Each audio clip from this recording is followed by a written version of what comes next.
Dzień dobry, witam na moich uprawach. Dzisiaj przyjechałam, mam nadzieję, że pogoda mi nie pokrzyżuje planów, bo tak na burzę się zbiera.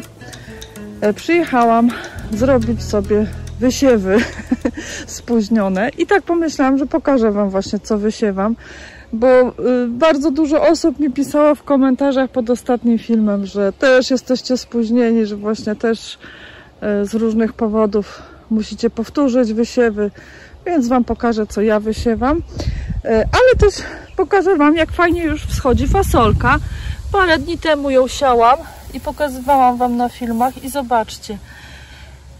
Też polecam wam zostawić sobie fasolę na nasiona. Już na przykład ten ostatni siew przed jesienią zostawić parę takich, wiecie, strąków suchych, żeby to wyschło, bo ja już któryś rok sieję właśnie taką fasolę z własnych nasion i powiem wam, że zobaczcie, ona ma no 100% wschód i nie widać, żeby gniła, chorowała. Tutaj w każdym dołku już tam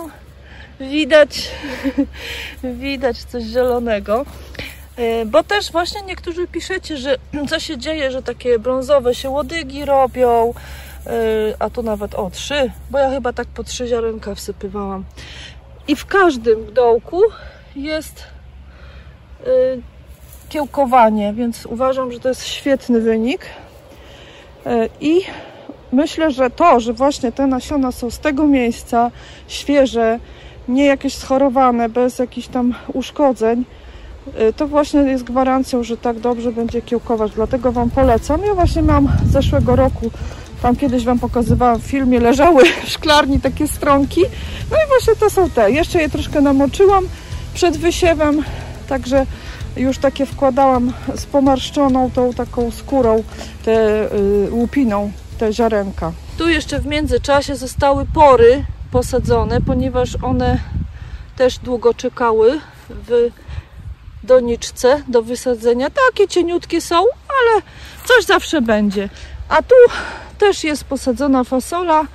Ona będzie, tak wiecie, wychodziła z tej grządki, bo rodzynek pójdzie w górę, ten brazylijski. No i tak mniej więcej to rozplanowałam. Tutaj, tak jak mówiłam, zasiałam groszek zielony. To wam zaraz pokażę, jaką odmianę, bo tak się starałam dobierać takie wczesne odmiany, żeby ona szybko owocowała. Także już tam będzie na dniach coś zielonego kiełkowało. Cukinie doszły pięknie, widzicie, do siebie. Zupełnie już inaczej wyglądają te krzaczki. No tu jeszcze jakieś pomidorki dosadziłam. Tu jeszcze taki biedny seler, ale on właśnie się już bardzo męczył w tej multidoniczce. No i no nie wiem, czy będzie coś z niego, ale lepiej rośnie posadzone. Najlepiej rośnie posadzone. Starałam się też, tak wiecie, ułożyć 4 rzędy tych nasadzeń. Tam też ogórki są, właśnie te pory, rodzynki, fasola, bo chcę tutaj tą linię kroplującą też rozłożyć, więc już tak sobie, wiecie, pod kątem tego układałam nasadzenia. Teraz przejdziemy do wysiewów i też będę je robiła w takich 4 rzędach, żeby już puścić takie, wiecie, 4 węże. To będzie na pewno duże ułatwienie. No i teraz przejdę właśnie do moich tutaj paczuszek. Pokażę wam, co planuję wysiać. Tak, wiecie, przejrzałam sobie różne paczki nasion, które mi zostały i zwracałam uwagę tutaj na takie wskazówki, kiedy wysiewać. I znalazłam niektóre odmiany, które warto. Tutaj co prawda jest, że w kwietniu się wysiewa, ale ja w zeszłym roku tego buraka wysiałam, już chyba był początek lipca. To jest burak ćwikłowy egipski i on ma może małe te bulwy, te korzenie, ale ćwikła jest przepyszna. No i właśnie pomyślałam, że go zasieję, nawet jak nie zdążę zebrać tego plonu z korzenia, to chociaż właśnie, żeby była ćwikła. Jeszcze znalazłam, że burak opolski też jest, zobaczcie, siew, co prawda do maja, chociaż w opisie pisze Tutaj wysiew wprost do gruntu od połowy maja do połowy czerwca. Więc no sami widzicie, czasami są rozbieżne te wskazówki, ale też go posieję. Tu buraki jeszcze mam takie liściowe, kolorowa mieszanka i burak taki czerwony liściowy, tak zwana ćwikła chyba to się nawet na to mówi. I tu spokojnie jest termin kwiecień, czerwiec. Tutaj również jest kwiecień, lipiec nawet. One przepięknie dekoracyjnie wyglądają na grządkach. Można było z nich zrobić rozsady, ale ja już nie miałam, słuchajcie, jak. Zresztą, tak jak mówiłam, nie wiedziałam, czy w ogóle będę coś tu uprawiać. Z korzeniowych, powiem Wam, też pomyślałam, taką marchewkę wybiorę, która jest przeznaczona właśnie do takich siewów późnych. Tutaj mamy właśnie taką marchewkę Nantes, średnio wczesna co prawda, ale właśnie można ją później siać, nadaje się do przechowywania przy opóźnionym terminie siewu. I tutaj jest właśnie czerwiec, a potem już listopad, można właśnie ją siać jesienią już na następny rok, podejrzewam. Kolejną marchwią, którą posieję, ja tak nie przypadam za nią, bo ona ma małe te kuleczki, a zajmuje na grządce tyle miejsca co normalna marchew, ale ona jest bardzo wczesna. Bardzo szybko rośnie i myślę, że spokojnie zdążę, a jest bardzo smaczna i taka, wiecie, zabawna, takie kuleczki. Tutaj jest podane, że ten niebieskie kropeczki w naszym, tu popatrzcie, od razu Wam powiem, taka jest mapa i są podzielone strefy klimatyczne jakby. My jesteśmy w tej niebieskiej strefie, więc patrzymy na niebieskie kropeczki. Jest marzec, kwiecień, maj, czerwiec, nawet w lipcu można ją siać. Tutaj mamy siew, tutaj później właśnie jakieś przerywanie, nie? I zbiór. I tu kiedy zbiór. W zależności, wiadomo, jak ją wysiejemy. Ja podejrzewam, że ją gdzieś tak po wakacjach może zbiorę. Zobaczymy. Jak będzie nawadnianie kropelkowe, to będzie szybciej rosła. Rzodkiewki niestety wszystkie patrzyłam, no to jest trochę za późno na sianie i za wcześnie, bo dopiero można je siać w lipcu, bo teraz jest długi dzień i one raczej nam pójdą w kwiat, ale za to są inne rzodkiewki. Rzodkiewki to jest rzodkiew nawet. Rzodkiew letnia, zobaczcie. Rzodkiew letnia na takich długich korzeniach soplowatych. Jest też odmianą wczesną, więc też dosyć szybko powinno urosnąć. Kwiecień, lipiec wysiewamy. Później jest taka rzodkiew Nero. Niektórzy za nią nie przepadają, ale ja sobie parę tutaj może rządek wysieję. Zobaczę, bo to też będzie trzeba przerywać później. Też można ją czerwiec, lipiec siać na taki późny zbiór jesienny. Tutaj mamy jeszcze rzodkiew chińska. Ona ma być biała z zewnątrz, czerwona w środku. Ona mi się też nie udawała wcześniej, bo chyba ją siałam wiosną, taką wczesną. A tu widzę, że termin siewu jest nawet czerwiec, sierpień. Także spokojnie mogę ją teraz spróbować zasiać. To będą te rzodkiewki. Tutaj mam woreczek, ale właśnie z rzodkiewkami takimi, wiecie, zwykłymi. Ale ja chyba nie będę teraz ich chciała, nie będę ryzykować, bo naprawdę potem jest rozczarowanie, że tylko są kwiatki, a nie ma tych zgrubień. Pietruszkę naciową też chcę posiać, ponieważ pietruszkę to, co prawda tam piszą na opakowaniach, że marzec, kwiecień, ale ja naprawdę w lipcu też siałam. Pietruszka, ona szybko wschodzi, tym bardziej właśnie ta naciowa, ona może nie szybko wschodzi, ale szybko rośnie, jak już wzejdzie. I też jest w sumie dwuletnia, bo w przyszłym roku ona będzie co prawda kwitła, ale też jeszcze można zbierać z niej te listki. No i tutaj właśnie jest taka pietruszka, jak ona się nazywa? Gigante Italia. No więc zapowiada się nazwa, że będzie jakaś duża. I tu mamy do maja co prawda i lipiec, ale ja ją właśnie chcę posiać, bo no już na taką korzeniową to za późno. Tu jest taka kędzierzawa, ale ja i tak bardziej używam naciowej z tej z działki. Groszki.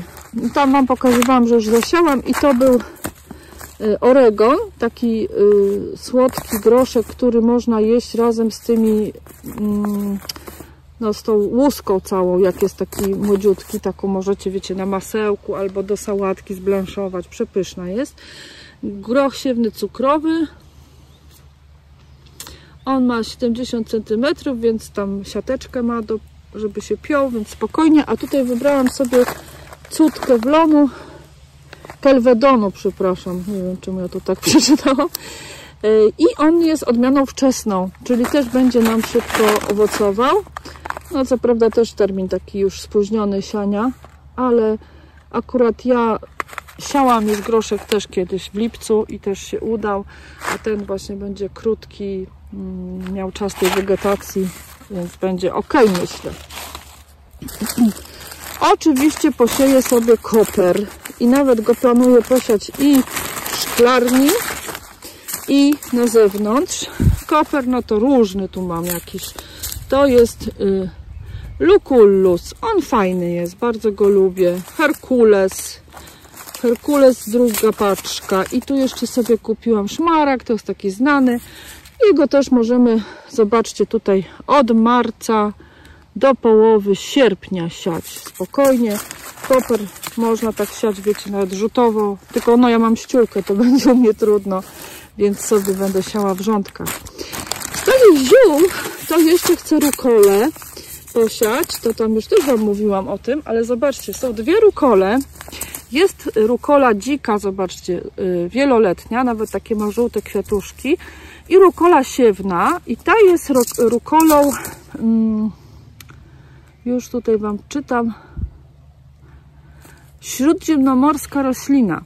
Więc podejrzewam, że właśnie ta roślina, ta rukola będzie jednoroczna.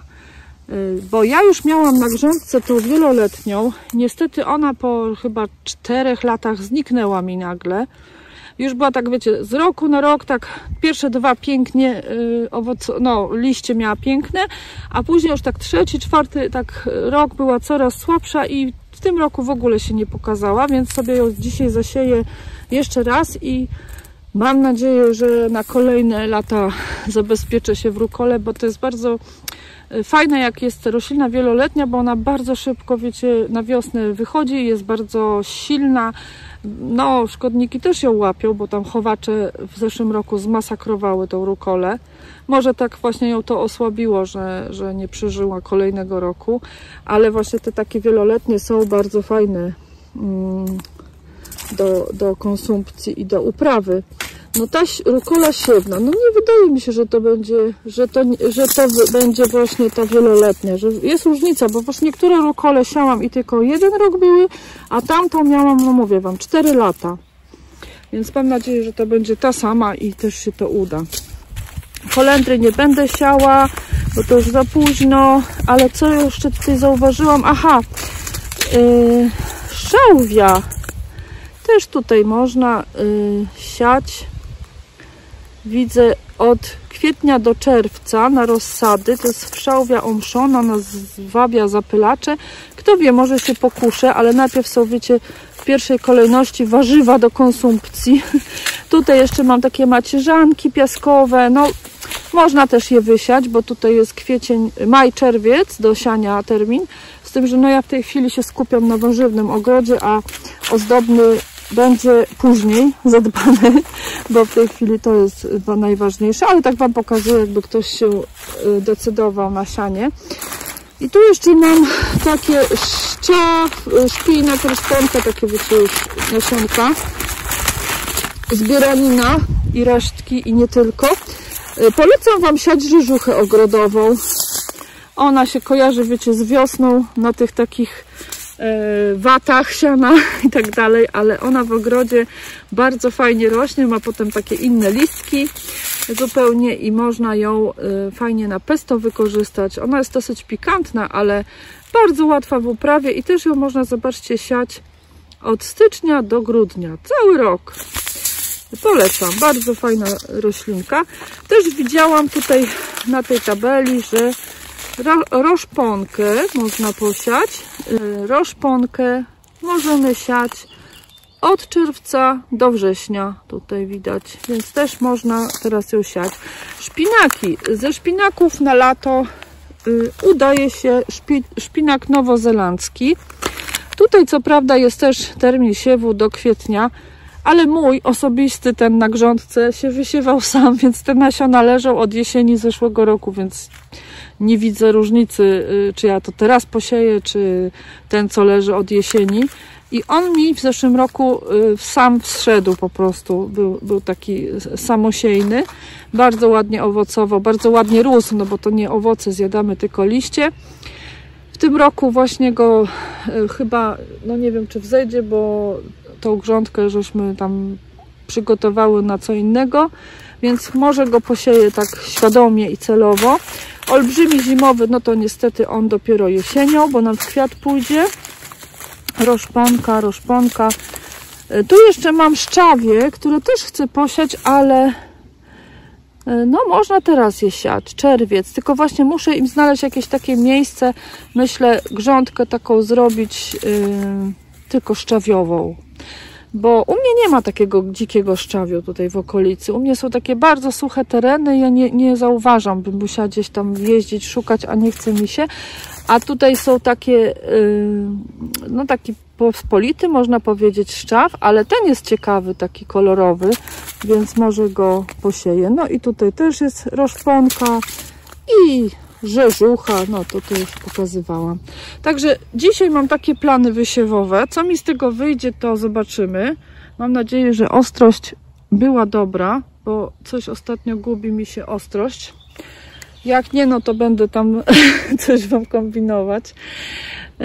No i co? I będę wam zdawać relacje z tego. Cieszę się, że się udało już ten ogród, tak wiecie, ogarnąć troszkę, że już są wysiewy, że już jakieś widać tam pierwsze wschody. No i mam nadzieję, że to, wiecie, przyroda i tak wyrówna się i ja widzę, że każda roślina ma taką wolę życia, że nawet jak ją wsadzicie trochę później, to ona szybko nadrabia. Też wam bardzo, kochani, dziękuję za te komentarze. No, aż się wzruszyłam. Nie chciałam nikogo przestraszyć tym ostatnim filmem, tylko po prostu, powiem wam szczerze, ja od długich miesięcy, gdzieś tam w tyle głowy, cały czas miałam ten stres, zwłaszcza jeszcze po tamtej próbie ze studnią nieudanej. No to już byłam trochę podłamana, tylko tak nie chciałam wam też mówić. Starałam się zachowywać spokój, no bo z tą wodą u nas jest problem. My nie mamy innej możliwości niż tutaj wykopać studnię. Nie można gdzieś się podpiąć nie wiem, do linii jakiejś takiej wodociągowej. Tu wszyscy wokół mają studnie. Ale to wiecie, poświęcę temu odcinek, bo bardzo chcę wam zrobić ten odcinek właśnie w jaki sposób zdobyliśmy tą wodę. On troszeczkę wymaga montażu, ale naprawdę ja nie wiem, czy to nie będzie najważniejszy odcinek na tym kanale, no bo naprawdę od tego się ważyły losy. No ale bardzo wam dziękuję za przemiłe komentarze, bardzo mi się miło je czyta. Dziękuję wam za kawki też. No tak rano lubię sobie właśnie kawkę wypić dla rozruchu i tam właśnie czytam, odpisuję najczęściej. Także bardzo wam, kochani, dziękuję. Dużo radości mi to daje, naprawdę. No i co? Teraz się zabieram za pracę. Myślę, że no nie wiem, czy zdążę jeszcze nakręcić, czy już mi tutaj wieczór nie zastanie, żeby wam pokazać, jak to wygląda końcowo, ale jeszcze coś, właśnie, pokażę wam, zanim się z wami pożegnam, patent właśnie na wysiewanie w ściółkę, bo już to wypróbowałam, może to ktoś już wie i wpadł sam na to, ale ja po prostu tak jakoś wpadłam na to i mi się to bardzo podoba. Zaraz wam to pokażę. Chcę tutaj wysiać 4 rządki tej marchwi, co wam pokazywałam. Jeszcze właśnie wam powiem, może ktoś nie wie, bardzo fajny sposób jest na wysiew takich drobnych nasion w krochmalu. Ja już od lat tak wysiewam. Tu wam zalinkuję bardzo fajny odcinek na ten temat, jak to dokładnie zrobić. Bardzo wtedy fajny jest taki równomierny wysiew tych nasion. Też krochmal trzyma troszkę wilgoć dłużej i też później staje się nawozem tak naprawdę. Bardzo fajna metoda, to wam dam link pod filmem. Tego nie będę w krochmalu siać, bo tutaj są otoczki. To jest taką kupiłam po prostu. No więc ona by się, ta otoczka zniszczyła i no już taką otoczkowaną łatwiej też, wiecie, jest siać no tak już w fajnych odstępach. Także za chwilę będę ją wysiewać, ale chciałam Wam właśnie pokazać fajny sposób siania w sianie. Ale to nie tylko się siana tyczy, bo na przykład niektórzy ściółkują słomą, czy tam, no nie wiem, jakimiś tam trocinami, to jest niepotrzebne, ale najbardziej siana, skoszona trawa jest dosyć taka drobna, a siana, wiecie, ma długie tutaj takie te źdźbła i mi czasami tak ciężko to rozsunąć, więc wpadłam na pomysł, że będę przecinać to siano nożycami. Zauważyłam, że to się fajnie takimi robi nożycami do trawy. O, zaraz Wam pokażę. Mam nadzieję, że to będzie widać wszystko. O, tutaj. Zobaczcie, wkładam te nożyce. Tutaj mam położoną metrówkę, bo chcę iść, wiecie, zgodnie z tymi liniami, co Wam mówiłam, że potem rozłożę nawadnianie. No i tu sobie tnę to siano. Troszkę jest wilgotne, bo pokropił deszcz. Ale zobaczcie, jakie to proste. Mam jeszcze takie nożyczki i też zauważyłam, że nimi się fajnie to robi. Nawet nie wiem, czy nie lepiej. Tylko dobrze... Oj, coś mi się zablokowały. O. Tylko dobrze jest to robić właśnie jak jest suche, bo ono w tej chwili jest wilgotne, bo padało. No i te źdźbła się już takie, wiecie, zrobiły bardziej elastyczne. Tak właśnie groszek posiałam. Wtedy był sucho było. Ciekawe, może jeszcze nawet nożyczkami zwykłymi to idzie dobrze.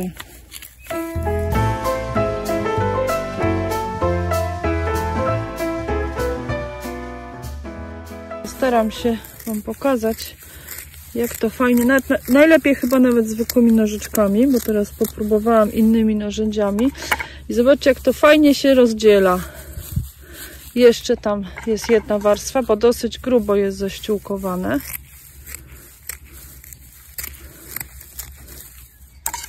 I proszę, odkrywa nam się goła ziemia. I teraz następny rządek też będę sobie tak cięła, tą ściółkę. Ja powiem Wam, muszę ściółkować, bo u mnie jest piach i ta gleba bardzo szybko wysycha. I ta ściółka u mnie się sprawdziła, poza tym ona też jest takim nawozem, bo dżdżownicę bardzo przyciąga. Jak to sianko, wiecie, po deszczu już tak zaczyna butwieć, to tam mnóstwo dżdżownic jest pod nim i one tam wciągają tą trawę pod ziemię i mam naturalne nawożenie. Teraz mam taką deseczkę, ja taki mam sposób. Robię tą deseczką rowek, tak dosyć głęboko. I mam tutaj już miejsce do siania. Widzicie, jak sucho jest, bo nie było dawno deszczu. Sieję, później przysypuję to co posiałam i tak zostawiam. Wtedy te międzyrzędzia są fajnie zaściółkowane. Tutaj roślinki mają miejsce, żeby ładnie wschodzić. Też ściółkowałam trocinami w zeszłym roku i niektóre może rzeczy tak zaściółkuję też. Też to się fajnie sprawdzało, z tym, że trociny trzeba uważać, jak są takie nierozłożone, one troszkę azotu pobierają, przynajmniej z powierzchni ziemi, a jak są małe sieweczki, no to one te korzonki mają tak niegłęboko, więc one troszkę mogą mieć na początku niedobór azotu, ale jak są już takie, wiecie, przekompostowane, na przykład tutaj na ścieżkach mam takie trociny, no to nimi można już spokojnie ściółkować, już jest wszystko ok. Takie moje doświadczenia są. A siano ma bardzo dużo azotu w sobie, wbrew pozorom, więc ono jakby nie wyciąga nam tego azotu z gleby. To znaczy te bakterie, które to rozkładają, to o to chodzi, że właśnie one potrzebują tego azotu, dlatego żeby rozłożyć trocinki, no to czerpią to z gleby. A jeśli są, wiecie, sadzonki już takie, na przykład ja w zeszłym roku pomidory ściółkowałam trocinami, super. Żadnych niedoborów nie widziałam, bo ta sadzonka już była głęboko posadzona, już tam miała, wiecie, te korzenie niżej i nie widziałam żadnych niedoborów, nawet może w tym roku też trochę trocinami je pościółkuję, zobaczę. Zabieram się, słuchajcie, do wysiewów. Na razie się z Wami żegnam, kochani. Do zobaczenia, bo mnie tutaj, wiecie, wieczór zastanie. Do zobaczenia, kochani, pa, pa. No i tak już wyglądają rządki zasiane. Ja tu podlałam wodą, więc tak tych ziarenek nie widać. One już tam weszły głębiej, ale to nieco widać. I teraz mam tu przesiany kompost mój. Widzicie, takie jeszcze są tu jakieś drobinki skorupek od jajek. I tym kompostem tą brustkę zasypię. I to będzie też taki, wiecie, zastrzyk żywych organizmów, bo to jest kompost w tym roku wybierany. On już tam 2 lata leżał.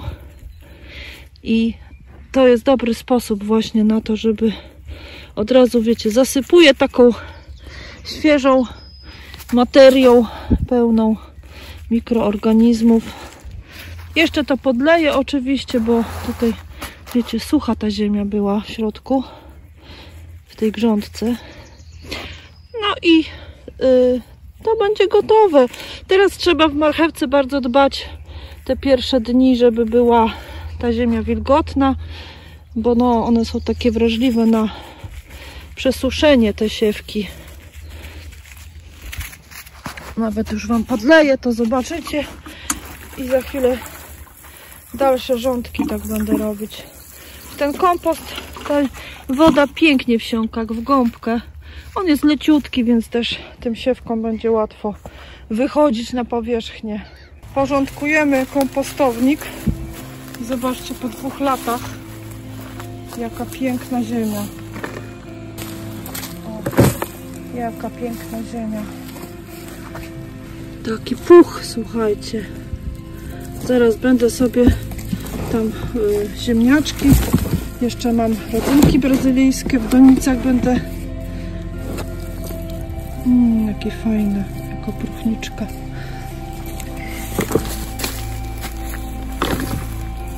Super.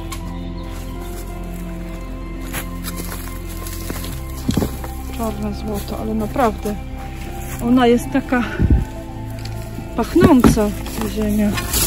No kochani, jeszcze zdążyłam nafilmować posiane. Posiałam tutaj marchewkę, pietruszkę naciową, dwie odmiany buraczków, koper. Sobie tak troszeczkę oddzieliłam te wysiewy i myślę, tutaj jeszcze wsadzę cebulkę. Mam tą rodzinną, co ze szklarni wykopałam, to tak będzie mi oddzielała. No i tak to się prezentuje. Także teraz będzie łatwo. O, bym się tu przewróciła o brzuskę. Teraz będzie łatwo tą linię kroplującą położyć, także bardzo się cieszę.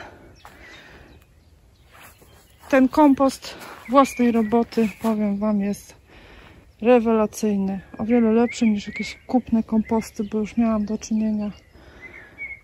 Bardzo ładnie się tutaj rozsypał, taki przesiany. No i wodę też tak bardzo ładnie chłonie, także będzie trzymał wilgoć. Jakieś deszcze mają padać, więc akurat wysiałam w odpowiednim czasie. Jeszcze w szklarni może zdążę, myślę, koperek tam wysiać i pietruszkę naciową, gdzieś tam, wiecie, między pomidorami.